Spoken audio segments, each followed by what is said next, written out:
Here again, we have a couple gods main here, but then again, he's got Prognostic Sphinx. What a sweet card that is. You know, I really liked it when they spoiled that card, but the problem with that I had with it was that it taps itself when it gets hexproof, and that's rough. Like against the aggressive decks, you want to be able to have it as a blocker and hold back, and the fact that they can just target it with a removal spell, and then you're forced to tap it, kind of gives it the weakness. But hey, let's see if it works out for him. I mean, I hope it does. Prognostic Sphinx is so good that I had one at the pre-release, Shaheen.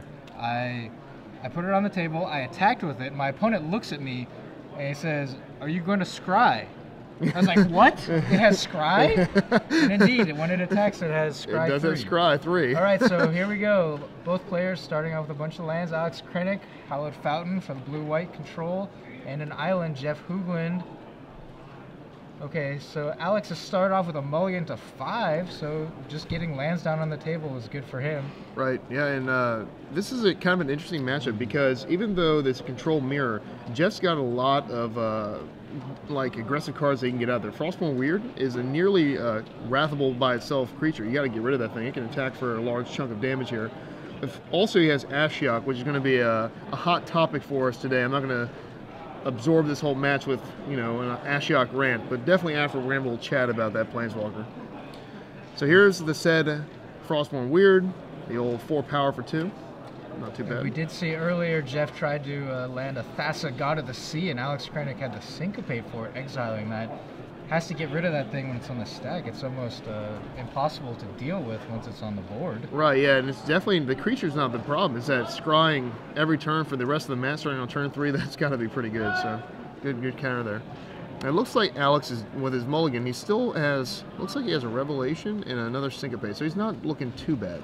Able to get up to 5 lands now, Alex Krenik, off of the mulligan to 5. Pretty ideal for him. Yeah, especially with that Revelation, you can bounce right back in this at any point. Revelation has kind of been the hot topic of Standard too. Definitely something where you have the ability to spot removal, 1 for 1, and then refill your hand without the threat of, you know, Nymphalia, Drownyard finishing you off. So we have... Here we go. Oh, this is nice. Okay, so we have a counter war here over Jace, the Architect of Thought, the Architect, if you will.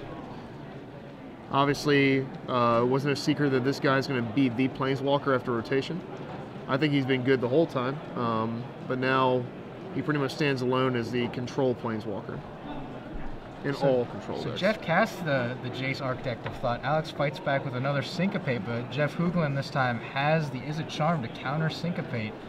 Jeff Hoogland -1 is his Jace, and then picks up a Dissolve. So he's well set up for next turn. Alex Krenik we have to light on threats. Yeah, we have to Revelation main phase here because knowing he has that, your hand, you have nothing. Like if you say go here, you're going to put yourself in a hole that you can't get out of. So Revelation here main phase is a must. And please do it. Because with the Dissolve in hand, and knowing Alex is that, oh no, see, this is going to be a problem here. Now that Revelation is never going to resolve, and Jeff is just going to be in full control of this game. I believe Alex Krenik may have had another Syncopate in his hand, but Jeff Hoogland has no real need to overcommit to this board. He's got a Frostburn Weird pinging away. Looks like he pumped it that time. Yep, and again, he's just going to, Alex now is, like we said earlier, is just not going to be able to get rid of this Revelation resolved. And the biggest thing about the control mirror is you have so many kind of mediocre cards. He has Doomblades on one side, you have Charm on the other side, and you need to be able to refill your hand to actually get to your 1 or 2 money spells for the control mirror. So now Jeff doesn't have to do anything, like you said. For the rest of the game, he could just keep messing around with this Jace, attacking with the Frostborn Weird, and there's just no reason ever to tap out. Picks up another Frostburn Weird off that Jace activation. So he's drawn 2 extra cards off his Jace, has a Dissolve in hand. Is he going to commit another threat to the board? No, just going to pump again. And it's funny how such a small, like, you know, a creature like Frostborn Weird, even though it's not really, no one really knew it was going to be a standard powerhouse. This card is in a lot of decks. It's in the Devotion deck that we've been seeing at the Pro Tour. It's in his Grixis control deck. Pretty much you're playing blue-red. It's a pretty fine option. Well, with the Devotion mechanic anything that costs double color now is an advantage, where Yeah. it used to be a disadvantage. You wanted to have colorless so that you could splash it easier. Don't you love it when these plans come together? The verdict, I told you, the verdict for the Frostborn Weird. It's pretty much, you got to, it's huge. Yeah, just a 1-for-1 there. Yeah. And as you said, mediocre cards. Azorius Charm, we saw Alex Krenik cycle that rather than put a Frostborn Weird on top of the library. That's how mediocre that card is right here in this matchup. Yeah. And the good thing is here, Jeff is able to refuel his aggressive board with one more 1/4. All right, so we saw a memory depth drawn, and here's obviously the matchup where memory depth is just absurd. And I think Jace Architect did lose a little bit of its muster with the new legend rule, because the ability to play it a turn earlier and then have it as defense for any memory depth to come down was insane. And now doesn't kill opposing doesn't Jaces. kill opposing Jaces. So now you have a memory depth that pretty much the options to remove it are far and few between. You have Detention Sphere from blue-white, and then you have, of course, Hero's Downfall, not to be confused with Hero's Demise, that will deal with it on the other side, the black side. Yeah, Jeff should have some Hero's Downfalls in his deck list. Yeah, I'm sure he does. No, he's got Dreadbores instead. Oh, Dreadbore, yes. Since he does have the red and black. He wants to go for the cheaper answer. Yeah, Dreadbore's much better, I think. Hero's Downfall is almost bad against aggro decks, even though it says kill target creature on it, just because of the 3 costs, and Dreadbore is definitely better. All right, so we have a Revelation here, which will get countered. And again, if Alex would have Revelation main phase a while ago and got this through, he probably would have been even toe-to-toe for cards in hand with Jeff. Some players I've noticed, and this is not a mistake per se, it's more of I think it's a lack of playing instants on sorcery speed. Some people say that, I want to play my instant on instant speed, and then they have to suffer the consequences. So he's going to be Revelation here for, let's see, this is for 5 here. No, I lied, for 3. It's for 3, so and then he left the 2 mana open for the Syncopate, but Jeff Hoogland casts Dissolve, and he's able to pay for the Syncopate. Yeah, I think he's trying to bait out so you play Jace on his turn. But the problem here is I think it would have been fine otherwise. You could just untap with Jace and then play it with Syncopate open, same thing. Scry, put the card on the bottom. Yeah, and Jeff Hoogland has the Frostburn Weird. Yeah, and he can threaten the Jace. Yeah, exactly. He could have just untapped, played Jace, and then syncopated his if he had another Dissolve, and then that way he would still have a Syncopate in his hand instead of wasting it. But he's going to have to play it and plus it, so you're like you said, the Frostburn Weird doesn't just clock it out here. Oh, Eighth Link. He drew. Well, that's a little bit better of a card to draw there. All right, well, maybe Alex knew Eighth Link was the next card. He has that future sight here. So his plan is to just race now at this point. It's pretty easy to race. Eighth Link, we have noticed, and there's the broken Ashiok. Let's see how it does here. With all those shock lands, Jeff Hoogland is only at 12 life. 2-turn clock. And like I said, I'm not going to control the match here with an Ashiok rant, but we're going to see here, especially later in the game, in the control mirror, how it just has so little in-game impact if it's not turn 3. So we're going to see what it does here. Obviously, against an Aetherling, it's not going to do too much, but luckily Jeff has Doomblade, I think, ×2 in his hand, so he has a time to fog a few times against the Aetherling. So he's just going to take these two lands, right? Yeah, I think I would too. Just he wants to be able to cast all these spells in his hand. There you go. That is how little impact Ashiok has in the control matchup here. Goes right on the bottom of the library. Lands better. All right, so does he have 3 removal spells in his hand? He's going to go for the Doomblade. Oh, he's just going to go for the 2-turn clock on Frostborn Weird. Oh, this is aggressive. I like this play. Yeah, so he Doomblades to make Alex flicker the Aetherling away and just cracks for 4. This will only backfire if Alex has an answer, but we know he does. We know he doesn't. We know he has his Jace in his hand, so. Oh, wow. See, Jace, this is not going to work out. Because actually, Jeff is going to win this game because he has a Dissolve in his hand, so even if Alex were to draw a removal spell or a counter spell to protect his Aetherling so he could block, he wouldn't be able to do it because of the Dissolve in Jeff's hand. So we're going to see here a Jace, a +1 on the Jace. He's probably going to look for an Azorius Charm, but little does he know that Jeff actually has the Dissolve here anyway. Jace is a monster in the control mirror, but not when you're taking, 16 damage from You have to have control first. Yes, yeah. There's no control when there's a powerful 2-drop attacking you. So Alex Krenik with 2 Jace memory depths in hand. He's going to go for the attack first, see if maybe Jeff is going to commit any more resources here. Yeah. Before trying to land his Jace. No? Yeah, there he goes. Yeah, you definitely attack here and just hope that Jeff wastes a removal spell on it so he doesn't take enough to put him into a 1-turn clock here after this. So he's going to pump and bait it. Let's see. Jeff, being the weathered veteran he is probably just going to take it.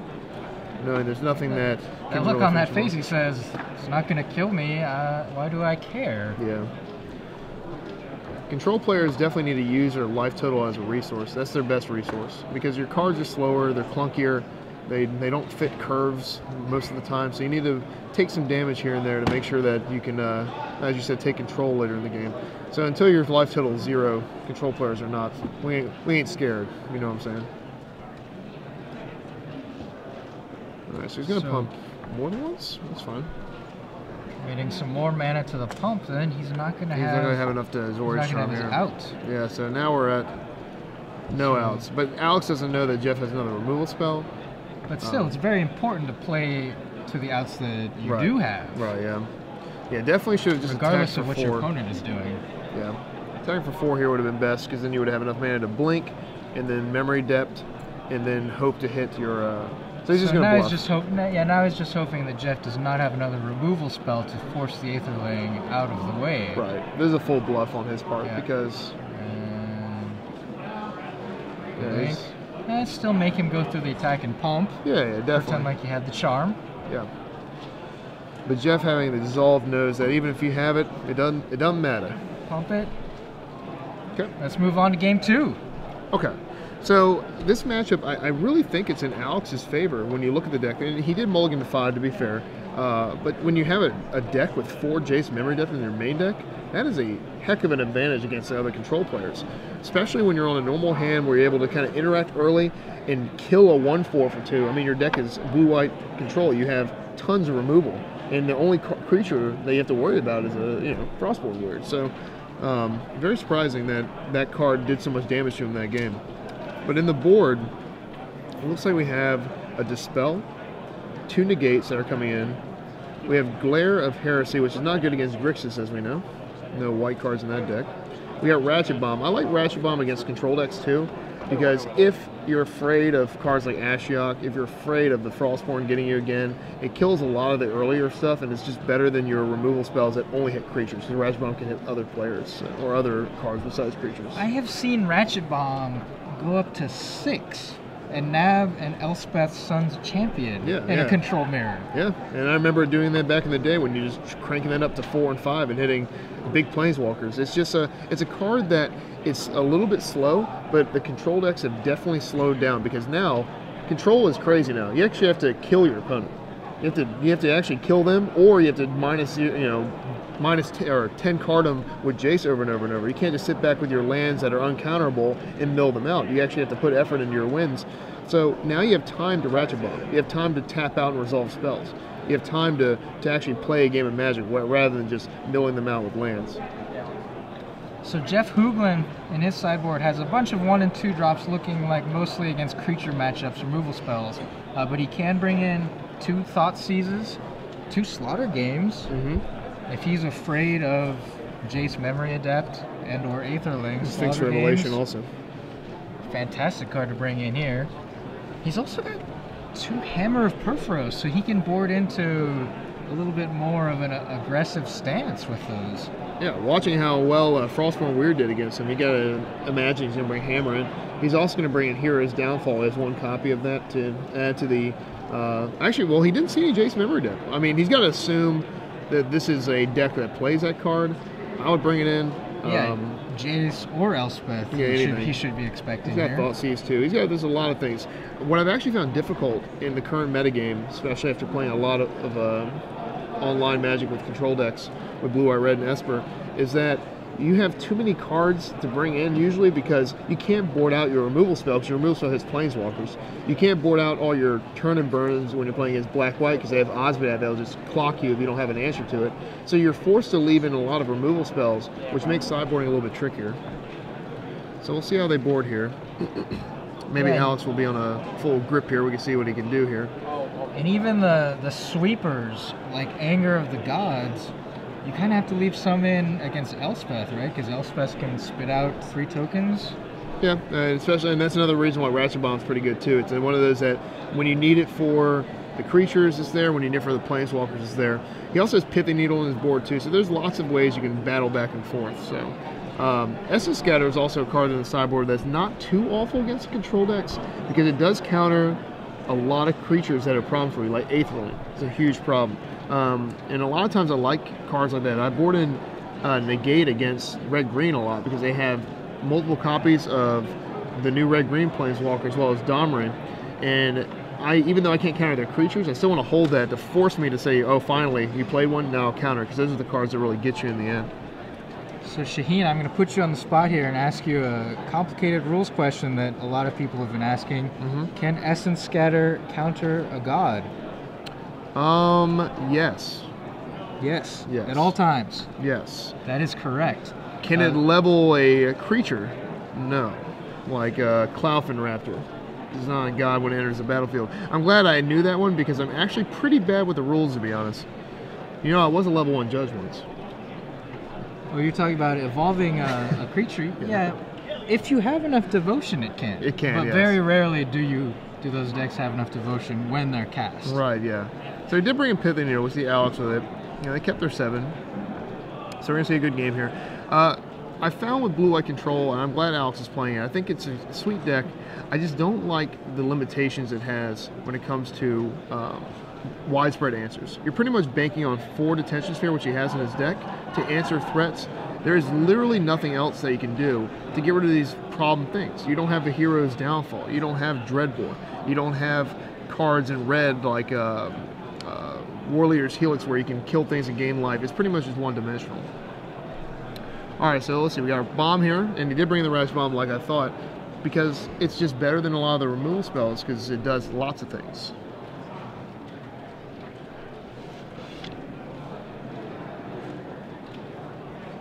Jeff Hoogland commits a Frostburn Weird to the board. And this is his 3rd land. And Alex so far has had nothing. Yeah, look at that one opportunity right there, huh? So he can't get enough of Revelation. He has 3 Revelation and 1 opportunity. That is some wild stuff. That's wild. Opportunity, instead of the 4th Revelation. So he thinks that 1 more card is more important than 3 life or more cards. That's interesting. Maybe he thinks that $25 in his pocket is more valuable. Yeah, that's true. I have a lot of readers that tell me, they're like, oh, your deck looks sweet, I want to play blue, white, red. Problem is, I don't want to buy all those cards. And that's fine. I mean, if you ever budget it up, I completely understand. All right, here's Ashiok again. So he's going to give him the Ashiok pile by itself. Yeah, what do you do here with that? You leave Ashiok by itself because he already has Skyland. Exactly, because he already has a Jace out. Like, you don't care about a second Jace. But then again, like I said, I'm not very afraid of Ashiok. I don't think Alex is either. And Ashiok again will go to the bottom of the library. Yeah, I don't think I would have divided that pile that way. Yeah, I think. Because now Jeff. Oh, there we go. That's a good reason for it. I don't see an answer right now in Jeff's hand, so this could just be the ball game if you don't draw something immediately. And this is the thing where I want to talk about a little bit later with you, Ricky, is that there's the slaughter games. There it is. Is that even though Ashiok's 3 mana, even though it's cheaper than Jace, it will never be Jace. And you're never going to win by milling them 3 over and over and over. Drownyard was so good because you had multiple copies of Drownyard. With Ashiok, you got 1. You have a legendary Drownyard play, and you just got to pray that you can activate it 11 times to beat him, or Jace needs 3 or 4 and the game is over. So we'll see what happens here. He's drawn most likely Jeff is going to go for another -2 on Jace here and then just play another Jace and keep digging. Yeah, he's got to find an answer immediately. And the worst part about it is you got to draw cards to do that. And Jeff, actually, he came to the booth earlier. We had a little chat with him. I told him exactly what would happen here, and it's happening to him right now. I told him that memory depth's going to get you, and you got to have answers for it immediately, because Ashiok and a Jace war is not going to win that war. All right, so he takes the 2 pile, which I probably would take in the 1 pile here, unless I don't have another land, because you just want to have more cards in your library, especially if you don't have an answer to the Jace right now. All right, he needs a Jace before he does this. So. Oh, okay. So he's playing the Sphinx. Well, that's not a potential answer. That is. Luckily for Alex, he has a Pithing Needle in his hand, and he has an Azorius Charm, so he has the tools to stop Jace from dying in a couple swings. It's still not going to be good enough here. The Prognostic Sphinx. There you go. A fabulous beard. Not quite as fabulous as mine, but yeah, definitely not. Yeah, he looks wise as well. You look very wise with your beard. So he may be wiser than me. He is a blue creature. They're pretty wise. Definitely more of the trickery people. All right, so he's looking at Alex here. Alex is just going to go 0-0 here. I wish we knew how many cards were left in Jeff's library, because he's going to get at least 2 more activations out of that Jace, and that might be enough before the Ratchet Bomb dispatches him. Oh, well, what am I talking about? It's Pithing Needle. So you just play Pithing Needle here, you name Ratchet Bomb, and then by the time that Prognostic Sphinx kills Jace, it probably will be too late, but we'll see.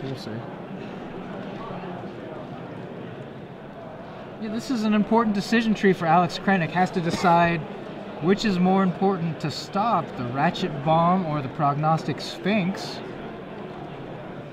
So he's going to calculate. They're both... Alex should be asking him how many cards in his library. That's what he's going to do here, I think, because, yeah, he's going to mill here. And then you should ask how many cards are left in that library, because if there are 20 cards left in there, or less, then the game is over. As you know, I'm a student and teacher of history, and math and counting is very difficult for me. Well, we're going to have some problems here then, because I got a degree in history. Math is not my strong suit. I forgot about the detention sphere. Jeff Hoogland, magic is his strong suit. He recognizes that he can just crack his Ratchet Bomb to get rid of that detention sphere, get back his Frostburn Weird, and now really put Jace under some pressure. I'm surprised he didn't play the Pithing Needle on his turn. I mean, he could have played the Pithing Needle naming the Sphinx at least, but what's he? Luckily, I noticed in Alex's land he has a Mutavault, so he can block the Sphinx or block the Frostburn Weird, and when he goes to pump it, he can actually charm it and then keep the same clock going. Yeah, so you should definitely activate Mutavault here. All right, gonna scry. It has that ability too, in addition to flying and protecting itself. 25 cards in the library. Okay, so Jeff will be able to survive this. All right, so we have the Mutavault here. Like we said, we're gonna block here. We're gonna charm it once he puts a little bit of mana into it. Jeff's hand is just full of control stuff. Control things. Alright, let's see what happens here. So block, we're going to pump, and then we're going to use an Azorius Charm here. So +1, -1 to the Frostburn Weird makes it a 2/3.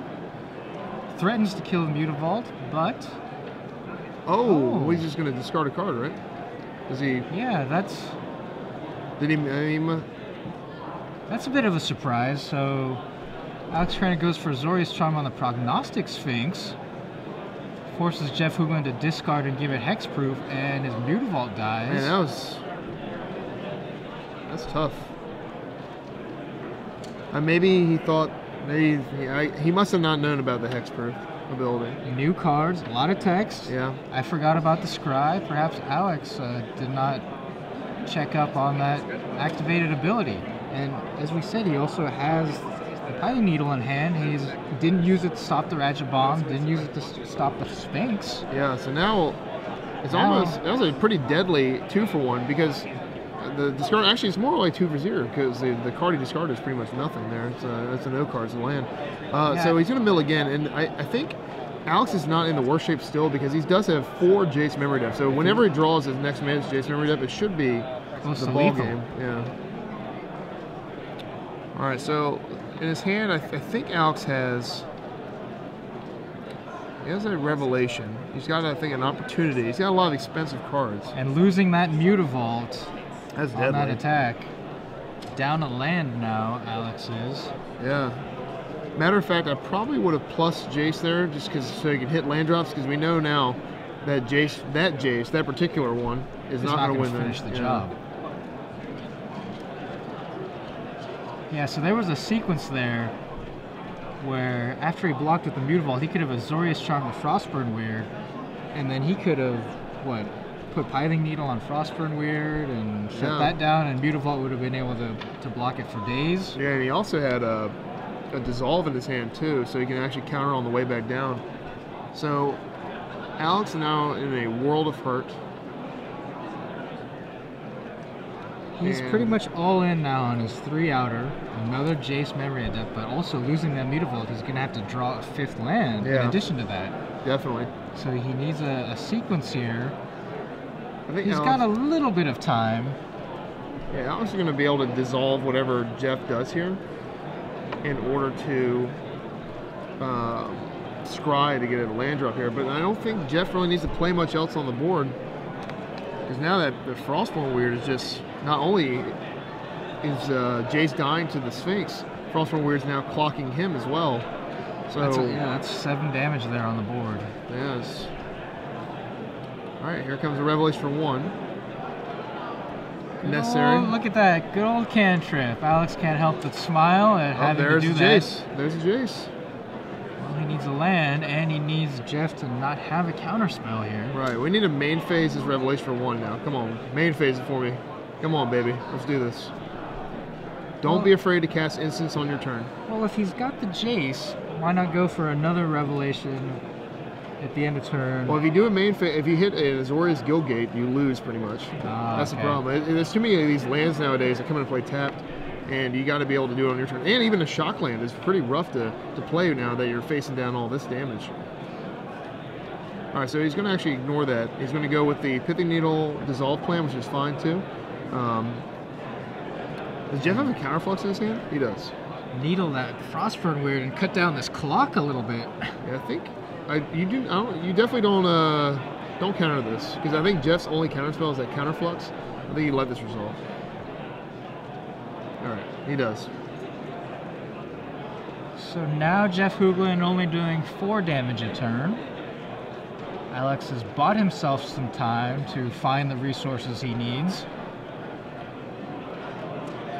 Boom, attack. You gotta attack Shaheen to win Magic. I mean, I don't mind tagging. Just start tagging on turn 14, 15. That's when you're supposed to. You know what turn 14 is for me? Game 3. With the mono red deck. I used to pride myself on being the fastest Magic player in the room. And when I played Paul Cheon in the Nationals, we had a little feature. The title was the fastest players in the room. We're playing, both of us are pretty control players. And we play so fast. Go, land go. So you play control fast. You just got to tap quickly. There's that hammer we were talking about. Hammer time. It's good. And we're going to read Stop to read it. Hammer of Perforos, the legendary enchantment artifact. Got all the types. Yeah, this is just a disaster for Alex. I don't see any series of cards. Sandpaper 3 is not going to do it. Does he have a Dissolve in his hand too? Maybe thought so. Maybe not. Maybe he didn't have it. Now these legendary enchantment artifacts. Well, then again, this is actually a good play here in a way, because he's going to try to get Jeff to tap his lands, and he will not, because he does have the memory dip. So he's hoping that he would pay for the Syncopate, spike the 5th land, and then play Jace, which is not going to be the case. And it's not. But a Supreme Verdict. The Supreme Verdict? He's going to buy him. Does he have a Supreme Verdict? I don't see one. I thought so. I think that's another Sphinx of Revelation. Okay. Yeah. I wish he had Supreme Verdict. It'd be a nice little extension of this game here. But Jeff continuing to crash in. Scrying 3 every attack isn't bad, right? Now, is that as good as drawing a card? People talk a lot about what is the value of Scry.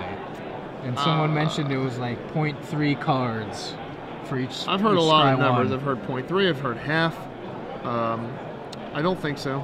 I think it's good. I mean, I think it's a different level. I think it's apples and oranges. I think drawing cards for anyone is just better in general, and I don't think you really compare it. Even like a Scry 8, I don't know how many cards that equal it out to, but I know that if I were to build a card and that Sphinx said whenever it attacks, draw a card, I think I'd rather have it draw a card every time it attacks. I'd rather it be a thieving magpie. So Jeff Hoogland with 11 cards in his library. We are pretty much down to the Jace game here. And the thing is, Jeff's been able to manipulate his library to put counterspells on top, so now the Jace that he's been holding and hoping to spike probably has just no shot of resolving here. Right, and Hoogland wisely has not taken any of the bait to fight over spells on his turn, leaving counter magic up. Alex is going to go for it. Jeff has been holding this counterflux this whole time, says no. Alex still has some time. So we see the patience of Jeff Hoogland paying off. He did not fight over the Hammer of Perforos a few turns ago when he could have. He could have paid for the Syncopate. Chose to leave his counter magic up. And now attacks for 4 again. Very patient, very methodical. Knows what his path to victory is, and knows, more importantly, what a potential path to defeat is. Right. This game would have been a lot different if the charm went on that Frostborn Weird. I think that was a critical point in the game. And here's the power of Ashiok. I'll mill you 3. Take that. Drown yard you. Ashiok. Too good. For those who can't see my face, that was sarcasm, just to let you know. I can see your face, and I still can't tell. All right, Alex. We're in trouble. Did you draw another Jace? We did not. It looks like... What is this? Is that a... It's like a Heliod. Heliod, yeah. These are sweet cards. I mean, in Jeff's... Again, it's a rough sideboard, like I mentioned earlier, right? When you have Frostborn Weird in your deck, do you take out all your removal? I mean, you can't. Then you get beat by a Frostborn Weird. But then again, drawing Supreme Verdicts are awful if they don't have the Frostborn Weird draw. So it's one of those things where you got to leave it 1 Verdict here and 1 of these and 2 Charm. It gets pretty tricky. All right, so he's going to try to have an opportunity. I think he's going to opportunity... Now, if you only have 1 counterspell, you let this resolve. No, I think right? he's targeting Jeff with it. Oh, really? Yeah, I think he's targeting Jeff. Opportunities, there we go. That's why another sweet part of this card. Just trying to draw Jeff out, but he's... Yeah, it's a charm. I think he had like 8 cards on the library, so it would have to be like back to back. Oh, it was himself. Okay. But it's cool to know. That would have been a nice play, though. Right, it's cool to note that opportunity does that, yeah. It's one of those few draw spells that makes them draw cards as well. Sign and Blood's another one. I remember the good old days of Deep Analysis targeting you to finish people off. Yeah. Back in the... That's it. So, Blue-White control falls to Grixis, and this is one of the key weaknesses of Blue-White, I think, is just that 3rd color missing. Now, the punishment for playing a 3rd color is having lands that come and play tapped and lands that shock you, right? That doesn't matter in the control mirror. All your lands come and play tapped? Sure. Take 2 damage from them? Yeah, why not? It doesn't matter. But here, you have a situation where you get no penalty from playing a 3rd color in this matchup, and then you have them reap the benefits. You have Ashiok from black if you're all about that card. You have, of course, Dreadbore and then Hero's Downfall. You have a lot of ways to deal with those Planeswalkers on the other side, and Alex simply has a Detention Sphere, and that's it. And that's tough.